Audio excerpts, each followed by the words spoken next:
Assalamualaikum warahmatullahi wabarakatuh. Perkenalkan nama saya Aditya Prawira dengan NPM 22082600098. Baik, pada kesempatan kali ini izinkan saya menjelaskan mengenai sistem urinaria. Sistem urinaria ini merupakan salah satu sistem organ yang paling penting eh, dalam menjaga homeostasis tubuh, yaitu dengan membuat sistem metabolisme, mengatur keseimbangan cairan dan elektrolit, menjaga keseimbangan asam basa, serta membantu mengontrol tekanan darah.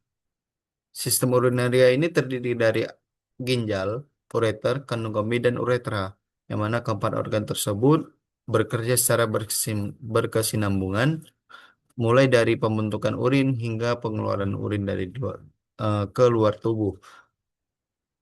Dan anatomi dari sistem urinaria ini terbagi menjadi saluran kemih atas dan saluran kemih bawah. Pada saluran kemih atas itu terdiri dari ginjal dan ureter, yang mana ginjal merupakan organ utama yang berfungsi untuk menyaring darah dan membentuk urin. Setiap orang memiliki dua ginjal yang terletak di rongga retroperitoneal, di kanan dan di kiri tulang belakang. Di dalam ginjal itu terdapat unit fungsional yang disebut nefron, yang mana setiap ginjal memiliki sekitar 1 juta nefron yang bertugas melakukan proses filtrasi, reabsorpsi, dan sekresi. Urin yang telah terbentuk tadi akan dialirkan menuju ureter, yaitu saluran yang menghubungkan ginjal dengan kandung kemih melalui gerakan peristaltik. Selanjutnya, pada organ saluran kemih bawah itu yaitu kandung kemih dan uretra. Kandung kemih ini berfungsi sebagai tempat penyimpanan urin sementara sebelum dikeluarkan, sedangkan uretra merupakan saluran terakhir yang mengeluarkan urin ke dalam tubuh, ke luar tubuh. Histologi ginjal dan saluran kemih secara mikroskopis, bagian terpenting ginjal itu adalah nefron, yang mana nefron terdiri dari glomerulus, kapsula Bowman, tubulus contortus proximal, lengkung Henle, tubulus contortus distal, dan ductus collectivus. Masing-masing bagian memiliki fungsi yang berbeda dalam proses pembentukan urin. Sedangkan ureter, kandung kemih, dan sebagian uretra itu dilapisi oleh epitel transisional atau urotelium. Keunggulan epitel ini adalah mampu meregang ketika kandung kemih terisi urin, kemudian kembali seperti semula setelah urin dikeluarkan. Lapisan otot polos pada ureter dan kandung kemih juga berperan sangat penting dalam mendorong urin menuju uretra melalui pergerakan peristaltik dan kontraksi. Fisiologi dari pembentukan urin ini, pembentukan urin ini dia berlangsung melalui 3 tahap utama, yaitu ada filtrasi, reabsorpsi, dan sekresi. Pada tahap pertama yaitu infiltrasi, yang mana terjadi di glomerulus. Pada tahap ini darah disaring sehingga terbentuk filtrat glomerulus yang berisi air, elektrolit, glukosa, asam amino, dan zat-zat sisa metabolisme. Namun, sel darah dan protein ini tidak ikut tersaring karena ukurannya itu terlalu besar. Kemudian pada tahap kedua yaitu ada reabsorpsi, yang mana proses ini terjadi di tubulus proksimal. Pada tahap ini, tubuh menyerap kembali zat-zat yang masih dibutuhkan. Contohnya itu ada glukosa, asam amino, natrium, kalium, bikarbonat, dan sebagian besar air.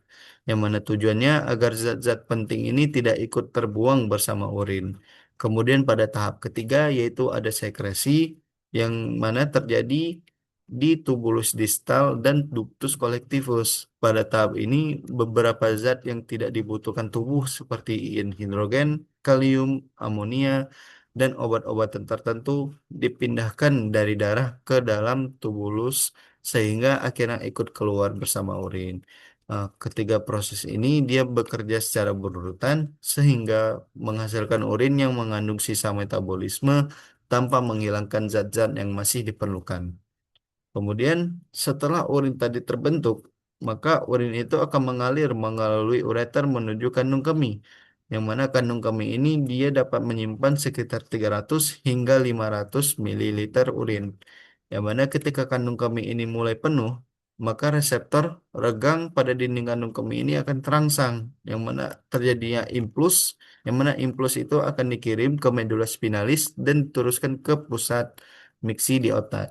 Apabila kondisi memungkinkan untuk berkemih, maka sistem saraf parasimpatis akan mengaktifkan kontraksi otot detrusor dan merelaksasikan sphincter uretra sehingga urin dapat dikeluarkan. Namun, apabila seseorang masih ingin menahan untuk berkemih, maka otak akan menghambat refleks tersebut hingga waktu yang tepat.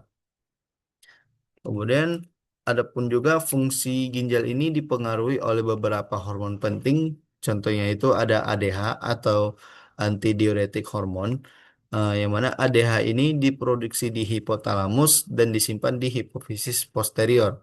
Fungsinya itu untuk meningkatkan reabsorpsi air di ductus collectivus sehingga volume urin berkurang dan urin menjadi lebih pekat.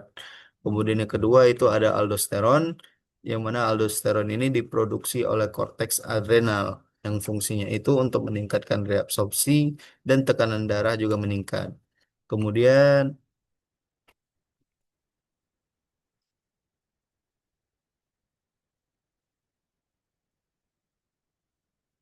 kemudian juga yang ketiga itu ada ANP atau atrial natriuretic peptide, yang mana hormon ini diproduksi oleh atrium jantung ketika volume darah meningkat, yang mana fungsinya itu berkebalikan dengan aldosteron, yang mana yaitu untuk meningkatkan pengeluaran natrium dan air melalui urin sehingga volume darah dan tekanan darahnya menurun.